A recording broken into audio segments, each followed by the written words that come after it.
I'm Troy Dayton, and you are listening to the Matt Balaker Podcast.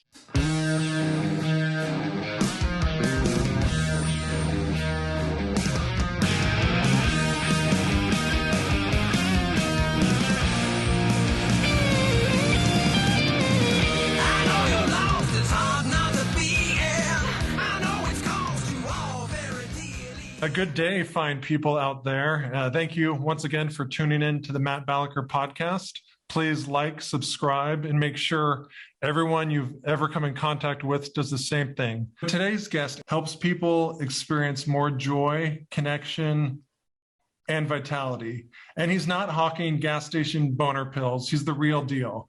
He's the co-founder and former board member of Students for the Sensible Drug Policy.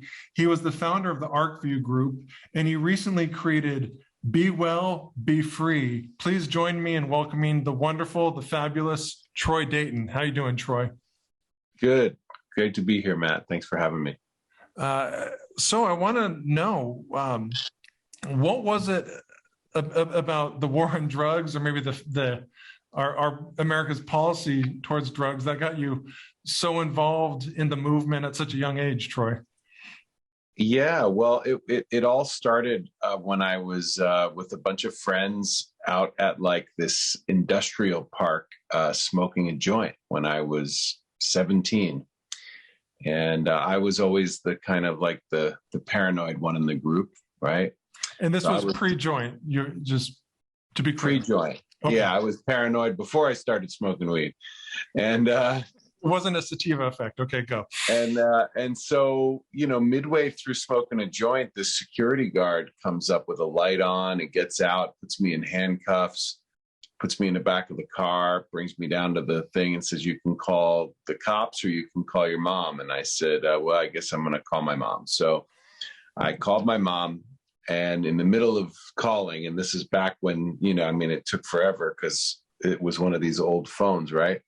And in the middle of it, they put their hand on the thing and started laughing. And my friends started coming in and they all started cracking up. They had set this guy up to do this to me. And, so, I mean, just to do a joke. And what they didn't realize was that they created an activist that day. What really happened in that moment is I just realized that, like, for so many people, it's not a joke. It's not a prank. And it's ruining people's lives. And it just turned my stomach to think that people would be deprived of liberty or punished for putting the substance in their bodies. And so when I got to college, I started getting involved on the issue. I wrote a big op-ed in the school newspaper and started getting involved with a lot of people in DC that were really pioneering all of this. Yeah. And so you were punked in such a way that it motivated you into activism. Mm-hmm. So take that, Ashton Kutcher. So I want to pause just briefly, Troy, because you were in school. So it was in the late 90s. What was the climate like in terms of drug policy and changing attitudes towards cannabis specifically? Yeah, in 1995, 1996, which is when I went to college, I believe that only about 35% of Americans believed that cannabis should be legal. There were no places where medical cannabis was legal. It was, in fact, just a few months before I got involved, just a few months before California passed Prop 215 in 1996. And so, no, this was, I remember coming home and showing my mom the piece that I wrote about why cannabis should be legal. And she looked at it and she said, "You wrote this?" And I was like, "Yeah." She's like, "They put your name on it?" Like, "Yeah, they put my name on it." I'm like, "What, do you not agree? You don't think it should be?" She's like, "It doesn't matter what I think. I just don't want your name on it." You know? Like, that's the environment. It's hard to think about that now because cannabis is just like, we were a fringe issue too. Like, people thought we didn't take us seriously as a, you know, in terms of other campus groups that were, you know, doing different things on campus. We weren't taken seriously.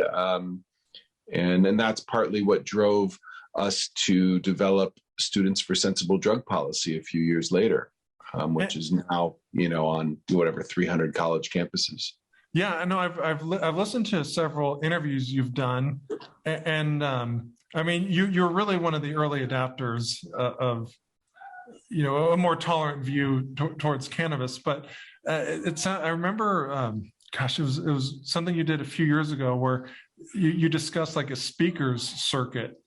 And I think there were people from like police groups that would kind of debate you. I mean, can you talk to us about some of those debates? Yeah, I mean, there's just been, you know, lots of opportunities over the years to debate, you know, prohibitionists. And that's always been, even so far as recently. It was funny, actually. I was on I forget, it was on Fox Business or Fox News or something like that, up against Kevin Sabet, who's sort of like the one remaining spokesperson for the other side kind of thing. And it was so funny how outmatched and how like antiquated his ideas seemed for this to be just a few months ago. But of course, back in the day, you know, we were the fringe, you know, sure. We were the outsiders with our perspective. And it's so satisfying to see the tide change where now, you know, we don't really need to talk to people who disagree much anymore. It's like, oh, you disagree? Cool. That's fine. You know, we still need to change the laws, but it's really just about getting people who already agree to prioritize it. Mm-hmm. And if you had a magic wand, Troy, and you could change, call it one or two laws about the current drug policy in the U.S., what would they be?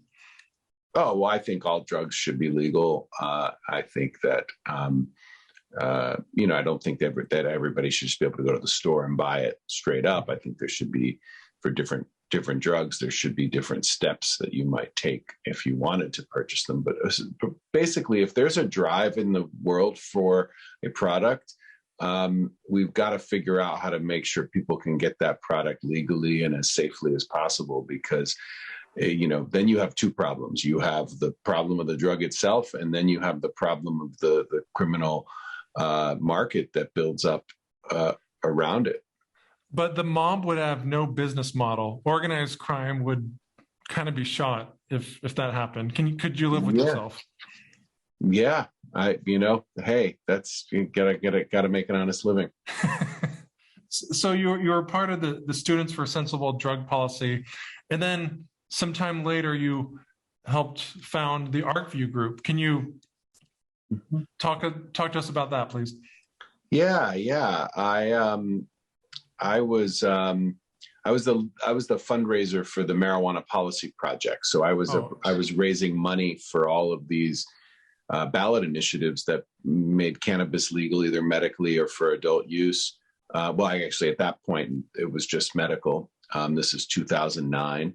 And somewhere along the way of raising money, I kind of realized that, look, if you're going to raise money from people, there's this new industry being started. And I'd rather be their peer than be like this representative of a nonprofit going, please, may you give me some money, you know? And so I really wanted to, I saw this new market developing, and I thought, you know, hey, if it's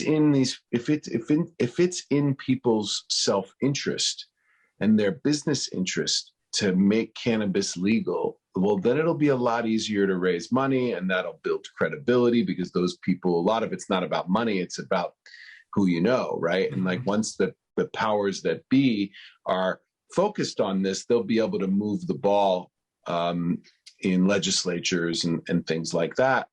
And so I thought, well, why don't I start a group that brings investors and entrepreneurs together? And so my business partner was Steve D'Angelo. And can you tell us, I remember Steve was on the call, but for people who may be unfamiliar with him, who is Steve D'Angelo? Well, Steve is kind of like, he's the father of the modern cannabis movement in many ways. I mean, he started Harborside Health Center, which was, one of the biggest and most well-known dispensaries. But before that, he was real active as an activist and as an entrepreneur in the hemp world, and really just a unbelievably prolific leader. And he and I partnered up to start Arcview because we saw all these opportunities beyond just selling cannabis to bring everybody together. There was this movement, this industry starting, and it didn't have the leaders of it were not like there was a leadership vacuum. And so we knew that how the industry was perceived was going to be really important to us getting the freedoms we were asking for. And so we saw Arcview both as a way to do that, but also as a way to raise money.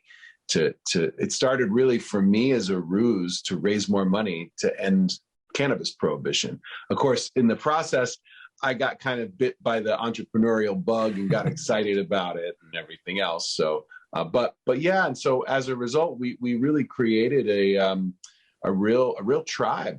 You did, and what year was this, Troy? 2010.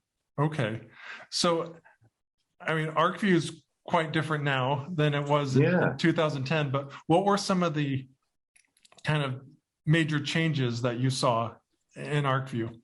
Well, it's wild, I mean, it started out just, a couple dozen investors and 2 or 3 companies pitching in a conference room. And then we grew and grew, and we started having these very elaborate, pitch things. And, one of the things I'm so proud of about, people say, what are you most proud of about Arcview? It's like, it was walk-on music. We had, whenever anybody got on stage, they got to pick a song, right? We're like let's bring like some fun back to business conferences, right? I have to say, we did a good job having fun and keeping things weird, even as everything got all suit and tie. It got buttoned up, but it didn't lose its soul. So that's right.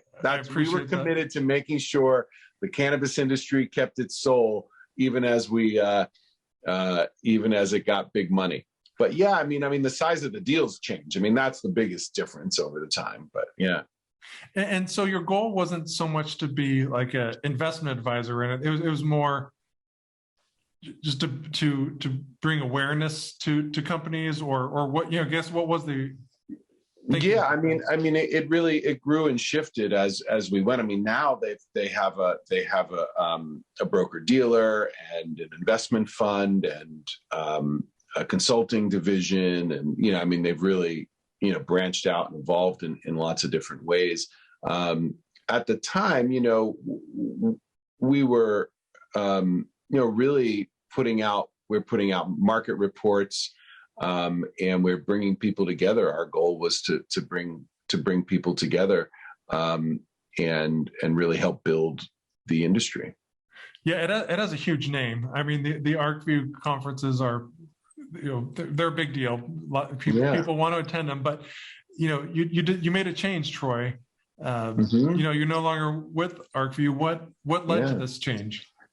Yeah, well, I've always been really interested in personal growth, personal, spiritual, health growth, just like living. And I had gotten so much value from various, life and business coaches and therapists, and doing all kinds of different workshops and medicine work and whatnot over the years. And it's always been a calling to go back to that. In fact, when I started Arcview in 2010, in 2011, I took a counseling and coaching training, and I just really fell in love with it, and I started seeing clients. So because Arcview wasn't really doing well at that point. I mean, it was just sort of like a side thing, right? Mm-hmm. And so I had a whole full boat of clients right around. And then in 2012, when, you know, we passed legalization in Colorado and Washington, my phone just started ringing off the hook, and Arcview took off, and I had to drop my clients. But, you know, part of the reason, like more on a spiritual or meaningful level, as to why I want to make the transition into helping people with their lives, is that, you know, what motivated me on cannabis and on drug policy over the years was that I wanted to get people out of prison. But what I came to discover is that it's really hard to get people out of prison. Yeah. And I would imagine. But the thing about it is that so many of us, people who are behind bars and people who are not behind bars, are stuck in our own mental and emotional prisons. And those prisons are actually a lot easier to get out of. The keys are right there. And they're ours. We can go in and get them. And I just continually realized that a change in perspective is by far the most valuable commodity in this world. And every time I have this shift in perspective that gives me access to a greater part of myself or a better way to make sense of things, it just wakes me up. And that's what life is. Life is how you make sense of things. And so I turned out I have a kind of a little knack for helping people do that. And so being able to help people with that kind of helping get themselves free is just always been really motivating to me. That's remarkable. So what are some suggestions or tips you have for us, for the listeners out there, to break through from some of this mental imprisonment? Oh, geez. Well, I mean, that's a big question, Matt. Let me ask you this. What are you struggling with? Viewers, listeners, that's one. No, but I think the common goal, I sound like Rick Warren, is purpose. Mm-hmm. You know, because career-wise, I've been involved in investments. I've been involved in stand-up comedy. I've been involved in comedy productions. And I think I always struggled, and still do, Troy, with figuring out, like, do I have to pick one? And should I pick one? And why should I pick one? And now that I'm older and I just don't care as much, you know, I kind of realize I was an econ major. So I still think a lot in terms of like maximization. Like, what is my comparative advantage?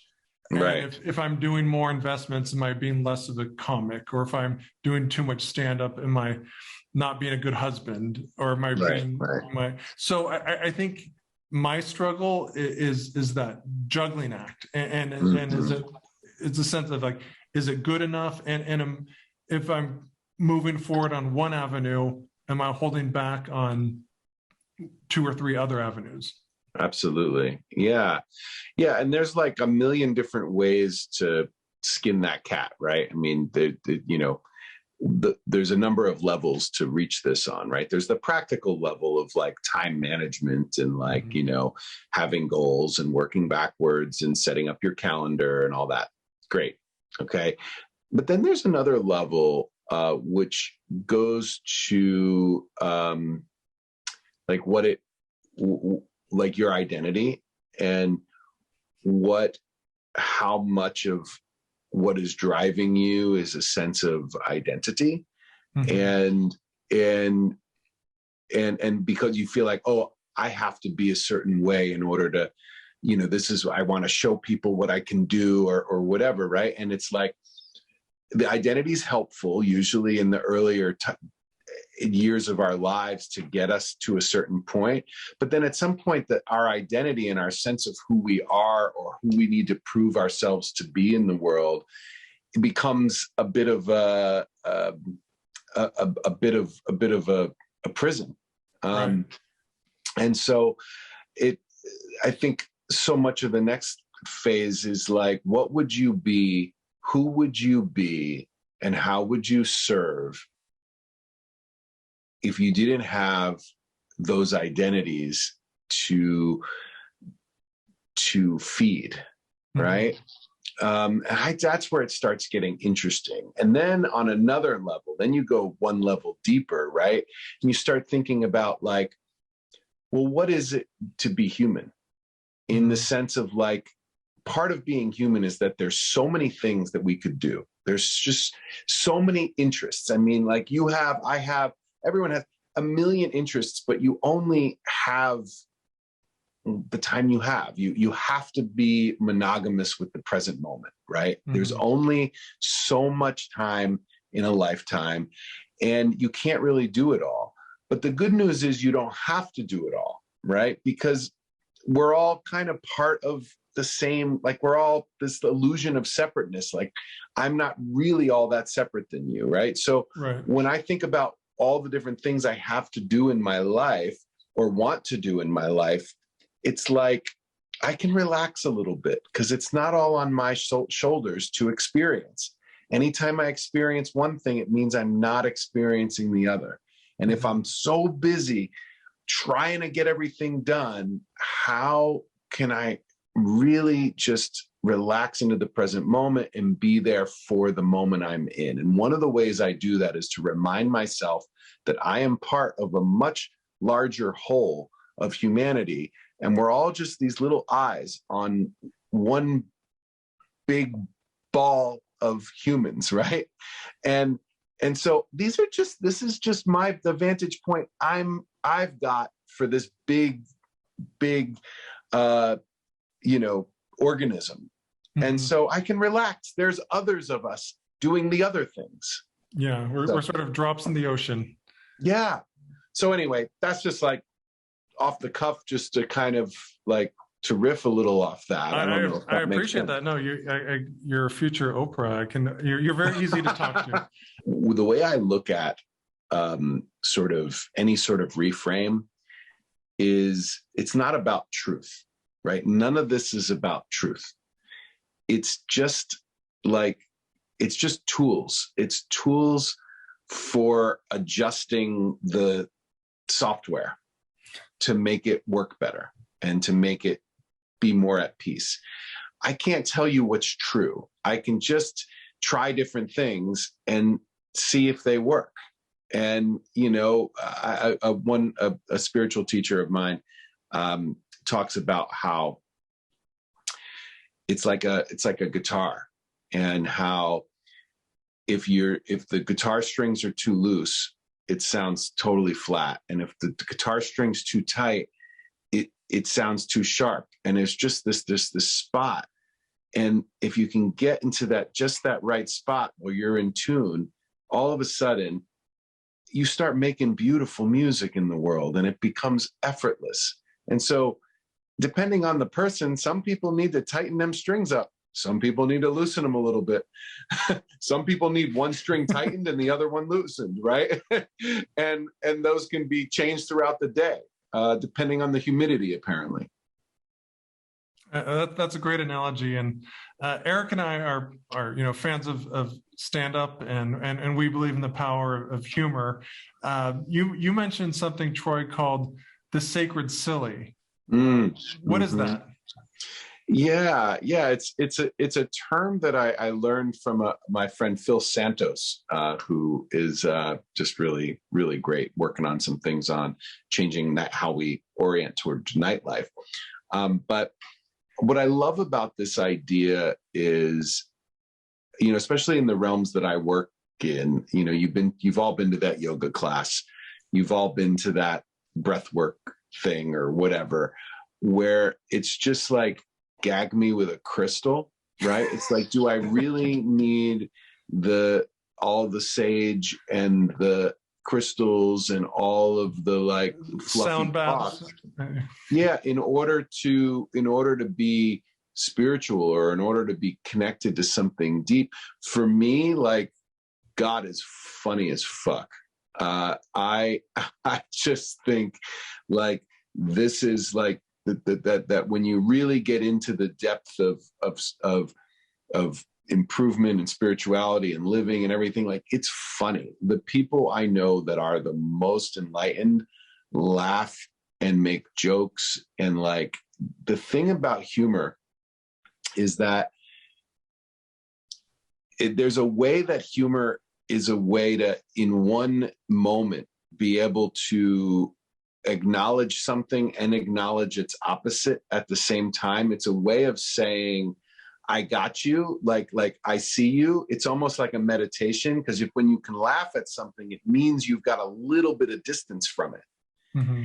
And when you can get a little bit of distance from something, it's almost like, without having to say any words, you are pointing out that you are not your thoughts, or that you are not this thing. And the way that these ideas play with each other is a riot.